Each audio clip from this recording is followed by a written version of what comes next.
Hello dear students, this is Parul, you faculty of reasoning. आज के session में हम लोग बहुत सारी चीज़ें सॉल्व करेंगे, बहुत सारी चीज़ें डिस्कस करेंगे। मोस्ट इम्पॉर्टेंटली एक पजल को सॉल्व करेंगे। इससे लॉग्स के बहुत ही इंपॉर्टेंट दो कॉन्सेप्ट्स हैं जो हम आज के सेशन में एक क्वेश्चन के थ्रू वो सभी के सभी कॉन्सेप्ट समझेंगे और एक नंबर सीरीज़ का क्वेश्चन है उसको सॉल्व करेंगे। सो ये है हमारा फर्स्ट पजल का क्वेश्चन। बहुत ही अच्छा सा क्वेश्चन है और जो लेवल है, देखो जो आपके पेपर में लेवल पूछा जाता है ना, एसबीआई क्लर्क प्रीलिम्स में जैसा लेवल आता है बिल्कुल वैसा लेवल है। ज़्यादा मुश्किल कभी भी क्लर्क प्रीलिम्स में आपसे नहीं पूछा जाता है, ठीक है। तो देखो अब क्या कहता है, there are 6 persons PQRST and U who all work together in a company having different monthly incentives, ठीक है। 6 लोग हैं, साथ में काम करते हैं और सभी के इंसेंटिव जो है मंथली वो अलग अलग हैं। The one who earns second lowest incentives earns 2200। क्या कहता है, जो पर्सन यानी कि जिस पर्सन के सेकेंड लोएस्ट इंसेंटिव्स हैं, ठीक है, वो कितना अर्न करता है, 2200 अर्न करता है। तो अभी देखो हमको क्या करना पड़ेगा, 6 लोग हैं तो इन 6 लोगों को हम कैसे बनाएंगे, 1 2 3 4 5 6, ये हैं 6 पर्सन, ठीक है। अब यहाँ पर क्वेश्चन में देखो कैसा क्वेश्चन है, कंपेयरिंग वाला क्वेश्चन है, ठीक है, जहाँ पर हमें कंपेयर करना है कि एक पर्सन है जिसके इंसेंटिव्स कम है, एक है जिसके ज़्यादा हैं। तो कंपेयरिंग के क्वेश्चन में हम लोग क्या करते हैं, हमेशा उसे नोट करते हैं या तो डिक्रीजिंग ऑर्डर में या फिर असेंडिंग ऑर्डर में। तो हम लोग क्या करते हैं, इसे डिक्रीजिंग ऑर्डर में हम लोग नोट करेंगे, ठीक है। किसमें, decreasing order of their incentives, incentives का डिक्रीजिंग ऑर्डर, यानी कि जिस भी पर्सन का सबसे मैक्सिमम इंसेंटिव होगा, यानी कि जो हाईएस्ट इंसेंटिव अर्न करेगा वो पर्सन कहाँ पर आएगा, यहाँ पर आएगा।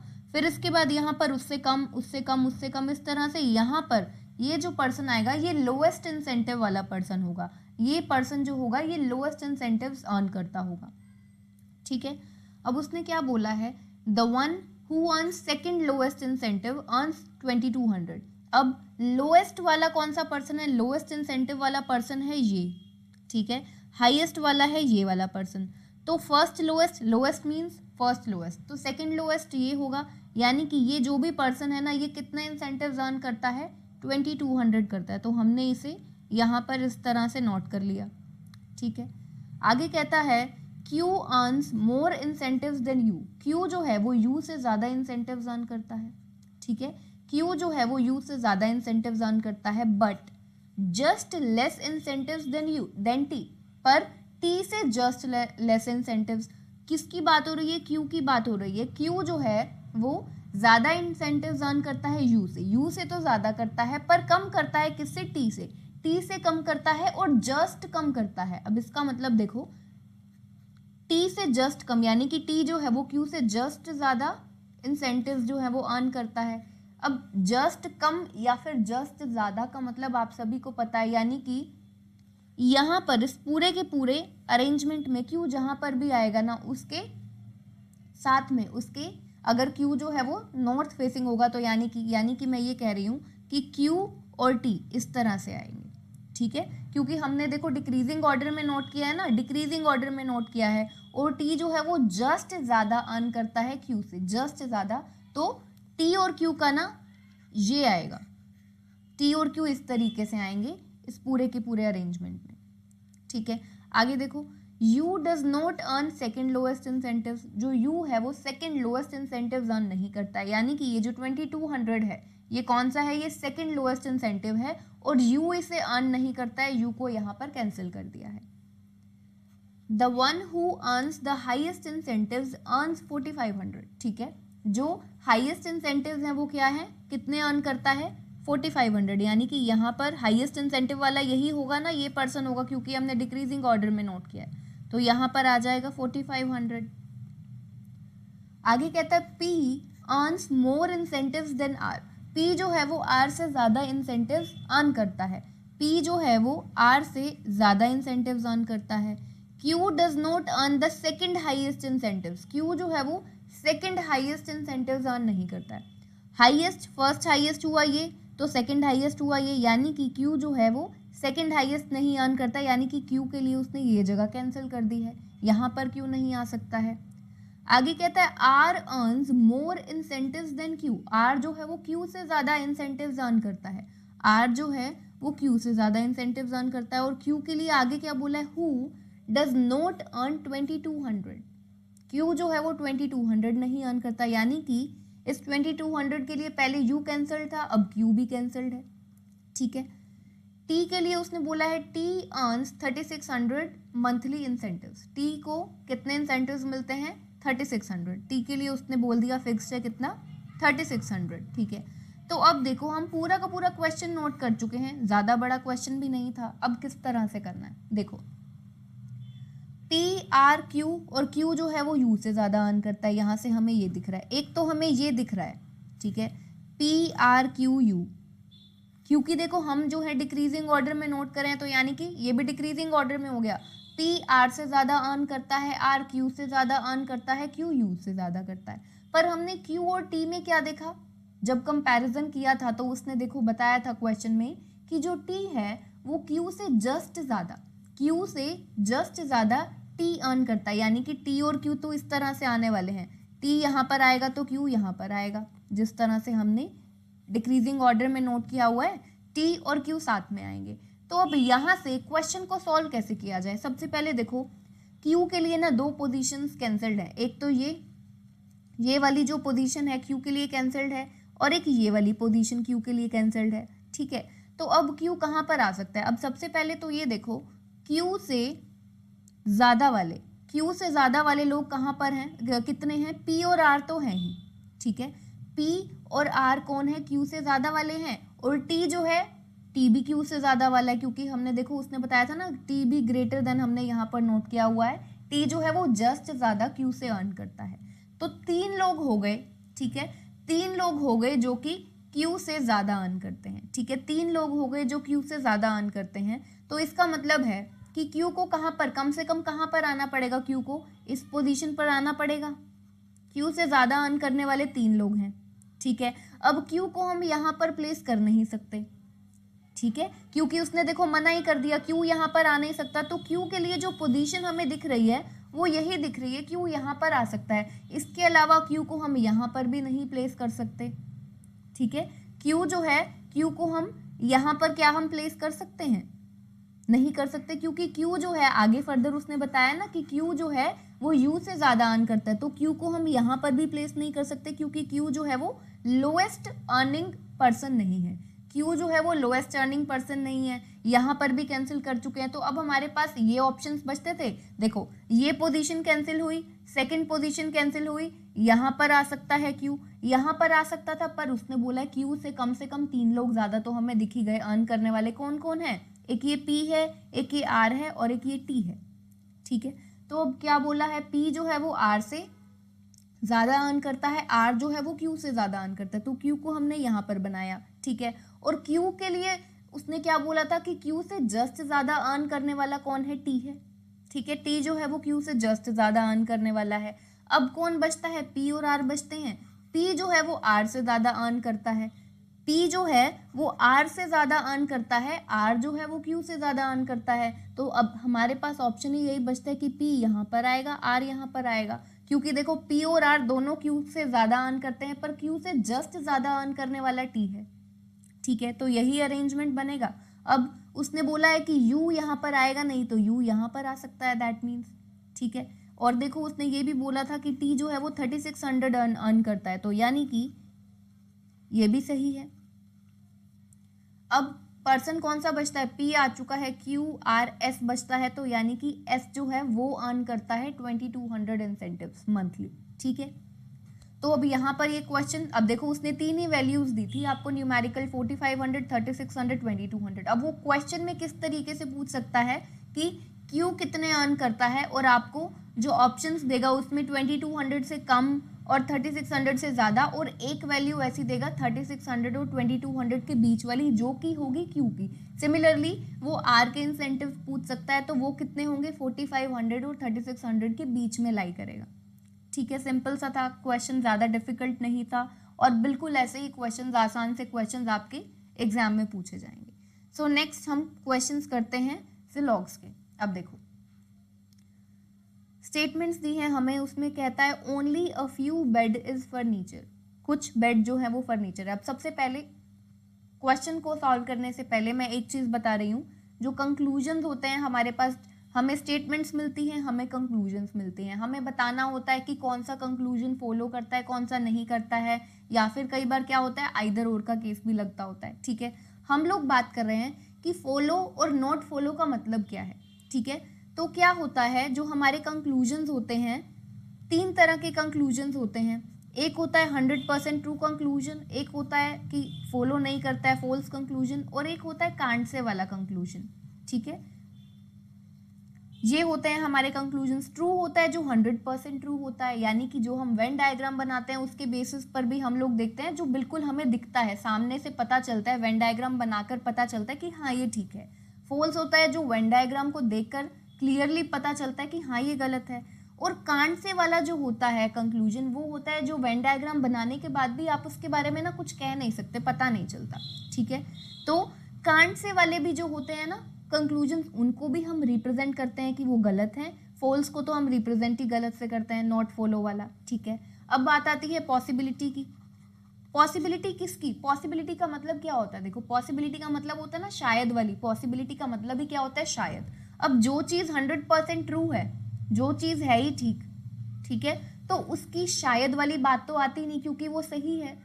जो 100% ट्रू चीज है उसकी पॉसिबिलिटी की बात तो होती नहीं, वो गलत होती है। ठीक है, 100% जो चीज गलत है, अब जो चीज गलत है उसका शायद में होना, वो भी क्या होगा? गलत होगा। ठीक है, और जो कांट से, यानी कि कांट से का मतलब होता है जिसके बारे में हम कुछ कह नहीं सकते, उसके लिए अगर हम बोले ना शायद, तो हाँ वो चीज हो सकती है। अब ये क्या था, अगर आपको नहीं भी समझ में आया, क्योंकि अभी मैं जो कॉन्सेप्ट है वो जस्ट शॉर्ट में ले रही हूँ, आपको क्या याद रखना है, जो कंक्लूजन 100% ट्रू होते हैं उनकी पॉसिबिलिटीज गलत होती हैं। जो कंक्लूजन 100% फॉल्स होते हैं, अगर वो उसकी पॉसिबिलिटी की बात करता है तो वो भी गलत होती है। और जो कंक्लूजन्स कैसे गलत होते हैं? होते गलत हैं कांट से वाले, यानी कि जिनको देखकर हम कुछ कह नहीं सकते हैं, उनकी पॉसिबिलिटी सिर्फ करेक्ट होती है। यानी कि जब भी वो पॉसिबिलिटी पूछेगा तो कांट से वाले जो कंक्लूजन्स होते हैं उन्हीं की पॉसिबिलिटी जो होती है वो करेक्ट होती है। बाकी ट्रू और फॉल्स कंक्लूजन्स की पॉसिबिलिटी कभी भी सही नहीं होती, हमेशा गलत होती है। ये कॉन्सेप्ट आपको ध्यान रखना है। अब देखो only a few bed is furniture. Only a few मैं पहले भी बहुत बार बता चुकी हूँ, ओनली अ फ्यू में सम और सम नोट दोनों को साथ में लेकर चलते हैं। ठीक है, तो अब हमें क्या बनाना है? सम बेड इज फर्नीचर, एक तो ये बनाना है, और क्या बनाना है? Some bed is not furniture, ये भी बनाना है, तो ये हमने बना दिया। ठीक है, no furniture is sofa. Furniture और सोफा में कोई भी रिलेशन नहीं है, कोई तालमेल नहीं है, दोनों एक दूसरे से दूर रहेंगे। All sofa is chair. पूरा का पूरा जो सोफा है वो किसके अंडर आएगा? चेयर के अंडर आएगा। ठीक है, सारी की सारी स्टेटमेंट्स जो उसने दी है हम वेन डायग्राम बना चुके हैं। अब कंक्लूजन्स में देखो क्या कहता है, some bed is not sofa. Some bed is not sofa, कुछ बेड जो है वो सोफा नहीं है। ठीक है, तो अब हमें यहाँ से देखो बिल्कुल क्लियरली दिख रहा है, ये जो सोफा है ना, ये किससे दूर है? फर्नीचर से दूर है। और बेड और फर्नीचर का ये जो पोर्शन हमें दिख रहा है, ये क्या है? कॉमन है। बेड और फर्नीचर का ये पोर्शन कॉमन है, और पूरा का पूरा फर्नीचर देखो, पूरा का पूरा फर्नीचर इस सोफे से दूर है, तो इतना पोर्शन जो बेड और फर्नीचर का कॉमन है वो भी तो उससे दूर है। तो यानी कि सम बेड इज नॉट सोफा बिल्कुल सही है। हमें दिख रहा है कि बेड का ये वाला जो पोर्शन है, ये वाला जो पोर्शन है बेड का, वो सोफे में नहीं आएगा। बिल्कुल ये वेन डायग्राम से हमें बिल्कुल क्लियरली दिख रहा है, तो ये क्या हो गया? करेक्ट हो गया, फॉलो करता है। सेकेंड कंक्लूजन देखो, all chair can be furniture. पूछ रहा है कि सारा का सारा जो चेयर है वो फर्नीचर हो सकता है। अब देखो उसने कैन बी यूज किया है। ठीक है, कैन बी यूज किया है, दैट मीन्स वो आपसे क्या पूछ रहा है? पॉसिबिलिटी पूछ रहा है। अब पॉसिबिलिटी चेक करने का मैंने आपको बताया है, हम लोग पॉसिबिलिटी वर्ड हटा के सिंपल चेक करेंगे, देखेंगे कि हमारा कंक्लूजन ट्रू है, फॉल्स है, या फिर कांट से है। अगर कांट से होगा तो पॉसिबिलिटी करेक्ट हो जाएगी, अदरवाइज गलत हो जाएगी। ठीक है, अब हम कैन भी हटा के इसे चेक करते हैं। ऑल चेयर इज फर्नीचर, वो पूछ रहा है कि सारा का सारा जो चेयर है वो फर्नीचर है। अब देखो क्या सारा का सारा चेयर फर्नीचर है? चेयर का पोर्शन कौन सा है, ये पूरा का पूरा जो पोर्शन है ना ये चेयर का है, और इसी चेयर में हमें क्या दिख रहा है, ये पूरा का पोर्शन कौन सा है, सोफे का। और सोफा और फर्नीचर तो बिल्कुल एक दूसरे से अलग है, सोफा और फर्नीचर तो एक दूसरे से बिल्कुल अलग हैं। यहाँ पर ये जो पोर्शन था ये सोफे का था ना, ये वाला पूरा का पूरा पोर्शन सोफे का पोर्शन फर्नीचर से दूर है, तो यानी कि अब पूरा का पूरा जो सोफा है वो चेयर है, तो चेयर का इतना पोर्शन, ठीक है, जिसको मैं अभी डार्क कर रही हूँ, इतना पोर्शन जो है वो चेयर का, वो तो फर्नीचर में हो ही नहीं सकता, क्योंकि इतना पोर्शन सोफे का था और सोफा और फर्नीचर एक दूसरे से दूर है। तो इतना पूरा का पूरा पोर्शन सोफे का जो चेयर में आता है वो तो फर्नीचर से दूर है, तो यानी कि ऑल चेयर इज फर्नीचर। जब हम पॉसिबिलिटी नहीं चेक कर रहे, सिंपल चेक कर रहे हैं पॉसिबिलिटी को हटाकर, ऑल चेयर इज फर्नीचर क्या हुआ, गलत हुआ। ऑल चेयर इज फर्नीचर 100% गलत हुआ ना, क्योंकि सारी की सारी चेयर जो है वो फर्नीचर नहीं है। ये जो सारा चेयर का पोर्शन है, ये जो सारा चेयर का पोर्शन है, यानी कि ये वाला सारा का सारा पोर्शन जो चेयर के अंडर आता है वो फर्नीचर से दूर है, तो ये गलत हुआ। अब 100% गलत की पॉसिबिलिटी क्या होती है, गलत ही तो होती है, तो यानी कि इस क्वेश्चन में ओनली फर्स्ट कंक्लूजन फॉलोज ये होगा, only first conclusion follows. Next question देखो, उसमें क्या कहता है, ऑल जिंजर इज गार्लिक, ठीक है, ऑल जिंजर इज गार्लिक। अब दोनों ही जी से हैं तो हम लोग इसे नोट कर लेते हैं, ऑल जिंजर इज गार्लिक। आगे कहता है ऑल आलमंड्स आर गार्लिक, इसको हमने यहाँ पर बना लिया, सारे के सारे आलमंड्स कहाँ हैं, गार्लिक के अंडर हैं। Only a few almonds are cashew, उसने कहा है ओनली अ फ्यू यूज किया है कि कुछ ही आलमंड्स क्या है, कैश्यू हैं, तो अब आलमंड्स और कैश्यू को इस तरह से बनाएंगे, ठीक है। अब क्योंकि उसने यूज किया है only a few, that means कि some almonds are cashew but some almonds are not cashew, तो यानी कि कुछ पोर्शन, इतना पोर्शन हम ले लेते हैं आलमंड्स का जो कि कैश्यू में नहीं जाएगा, ठीक है। तो अब यहां से देखो पूरा का पूरा वेन डायग्राम बन गया। कंक्लूजन्स में देखो कहता है सम कैश्यू कैन बी गार्लिक, कुछ कैश्यू जो है वो गार्लिक कैन बी उसने यूज किया, दैट मीन्स कि वो पॉसिबिलिटी पूछ रहा है, तो मैंने आपको पहले ही बताया है पॉसिबिलिटी चेक करना है, कैन को हटाओ, वो पूछ रहा है सम कैश्यू इज गार्लिक, ठीक है। चेक करो कि विदाउट पॉसिबिलिटी की आपका कंक्लूजन कैसा है, अगर वो कांट से वाला है तो उसकी पॉसिबिलिटी करेक्ट हो जाएगी। अब उसने पूछा सम कैश्यू इज गार्लिक, ठीक है, कुछ कैश्यू जो है वो गार्लिक है, तो कुछ कैश्यू गार्लिक तो डेफिनेटली होगा ही, क्यों, क्योंकि देखो पूरा का पूरा आलमंड्स जो है वो गार्लिक में आता है, पूरा का पूरा ए का जो पोर्शन है वो गार्लिक में आता है, तो और उसने क्या बोला है कि कुछ आलमंड्स का पोर्शन जो है जो कि कैश्यू में आता है, देखो कॉमन है ना, उसने बोला only a few almonds are cashew बोला ना, इसका मतलब है कि सम आलमंड्स आर कैश्यू और सम नोट, सम और सम नोट दोनों हैं, तो सम है तो गार्लिक के अंदर इतना पोर्शन, देखो कैश्यू का ना इतना पोर्शन तो गार्लिक में आता ही आता है, ठीक है, क्योंकि आलमंड्स और कैश्यू में थोड़ा सा पोर्शन है वो कॉमन है, तो कैश्यू जो है वो गार्लिक में तो आता है, तो हमने क्या किया, पॉसिबिलिटी वर्ड को हटाया, हमने चेक किया सम कैश्यू इज गार्लिक, वो करेक्ट था, ठीक है। पर पूछा उसने क्या था, पॉसिबिलिटी पूछी थी, और मैंने अभी आपको बताया था कि जो 100% ट्रू कंक्लूजन होते हैं उनकी पॉसिबिलिटी होती है गलत, सिर्फ और सिर्फ जो कांट से वाले सिचुएशन, जो कांट से वाले कंक्लूजन होते हैं उनकी पॉसिबिलिटी करेक्ट होती है, तो ये हो गया गलत, ठीक है। आगे पूछते हैं some ginger can be cashew, कुछ जिंजर जो है वो कैश्यू हो सकती है, अगेन उसने पॉसिबिलिटी पूछी है, हम चेक करेंगे सम जिंजर इज कैश्यू, तो जिंजर ये है, ये गार्लिक है, ये जिंजर है, ठीक है, सम जिंजर इज कैश्यू। अब देखो यहाँ से जिंजर यहाँ पर है और कैश्यू यहाँ पर है, जिंजर और कैश्यू के बीच में वेन डायग्राम में देखकर हमें कुछ पता नहीं चल रहा है, इनके बीच में कुछ रिलेशनशिप नहीं दिख रहा, तो ये क्या होगा, कांट से वाला होगा, सम जिंजर इज कैश्यू, अगर वो पूछता है सम जिंजर इज कैश्यू, तो यहाँ से देखो देखो हम हो भी सकता है नहीं भी हो सकता, क्योंकि जिंजर और कैश्यू में हमें कुछ देखने पर कुछ पता नहीं चल रहा कि इनके बीच में कोई रिलेशन है या नहीं है, ठीक है, देखने पर नहीं पता चल रहा, तो ये क्या हुआ, कांट से वाला गलत हुआ, ठीक है। पूछा क्या था उसने, कैन भी पूछा था, यानी कि पॉसिबिलिटी, और मैंने पहले बताया कि कांट से वाले जो कंक्लूजन होते हैं उनकी पॉसिबिलिटी क्या होती है, करेक्ट होती है, तो यहाँ पर some ginger can be cashew correct हो जाएगा, some cashew can be garlic गलत हो जाएगा, ठीक है। सो नंबर सीरीज देखो अल्फा ये नंबर्स दिए हैं हमें कुछ, और इससे रिलेटेड हमें क्वेश्चन दिया है। क्या पूछता है, if 2 is subtracted from each even digit, ये जो नंबर दिया है अगर हम हर एक इवन डिजिट में से 2 को सब्ट्रैक्ट करेंगे and 1 is added to each odd digit, और अगर 1 को ऐड करते हैं हर एक ऑड डिजिट में इस नंबर में, ठीक है, then how many digits will appear twice in the number thus formed, ठीक है। तो कितने डिजिट्स हैं जो कि ट्वाइस अपीयर होंगे, ठीक है।